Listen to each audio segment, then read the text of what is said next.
M news కి స్వాగతం. గణపతి నవరాత్రి ఉత్సవాలు గత 14 సంవత్సరాలుగా కలిసికట్టుగా పండుగగా నిర్వహిస్తున్న మండపేట బృందావనం అపార్ట్మెంట్ వాసులు ఇప్పుడు బాలగణపతి స్వామి వారిని తమ అపార్ట్మెంట్ మండపంలో ఉంచి ఉత్సవ కమిటీ సభ్యులైన చోడే పద్మావతి, బిక్కిన హైమావతి పర్యవేక్షణలో పూజారి ఎర్ర రాధాకృష్ణ ఉదయం సాయంత్రం అపార్ట్మెంట్ వాసులచే విశేష పూజలు నిర్వహిస్తున్నారు. మొదటి రోజు బాలగణపతి స్వామి వారిని బృందావనం అపార్ట్మెంట్ కు చెందిన బాలుసు అభిరామ్, గాయత్రి, వెంపటి, రాంబాబు, లక్ష్మీదేవి, రెడ్డి సత్యనారాయణ, రాజరాజేశ్వరి, ఎన్నన సూర్యప్రకాష్, సృజన, గొడపాటి భానుచందు, తేజస్విని కుటుంబ సభ్యులచే బాలగణపతి స్వామి వారికి పూజారి ఎర్ర రాధాకృష్ణ విశేష పూజలు నిర్వహించారు. అనంతరం ఉత్సవ కమిటీ సభ్యులైన చోడి పద్మావతి, బిక్కిన హైమావతి ఆధ్వర్యంలో అపార్ట్మెంట్ వాసులకు, భక్తులకు ప్రసాద వితరణ చేశారు.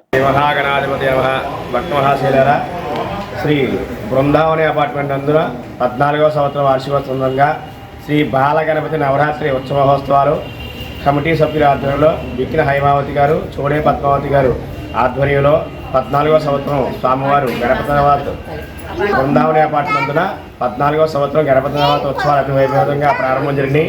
నేటి రోజున రెండవ రోజు భక్తులందరూ కూడా కమిటీ సభ్యుల ఆధ్వర్యంలో భక్తులందరూ కూడా ఉదయం సాయంకాలం పూజలో పాల్గొని చక్కగా భజన కాలక్షేపాలన్నీ కూడా చేస్తున్నారు. ఇంట్లో వాళ్ళు కూడా అందరూ కూడా కలిసికట్టి ఇదే విధంగా గణపతి నవరాత్రి ఉత్సవాలు చేసి హిందూ ధర్మశాస్త్రాన్ని అభివృద్ధి చెందుతూ అదేవిధంగా నవరాత్రులు కూడా దిగ్విజయంగా పూర్తి జరిగిన తర్వాత అన్న సమారాధన కొరకు కూడా దిగ్విజయంగా జరగాలని ఆ యొక్క వారి సిద్ధి విజ్ఞేశ్వరులు కోరుకుంటున్నాం.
మరిన్ని తాజా వార్తా విశేషాల కోసం ఎం న్యూస్ ని సబ్స్క్రైబ్ చేయండి, మీ మిత్రులకు షేర్ చేయండి.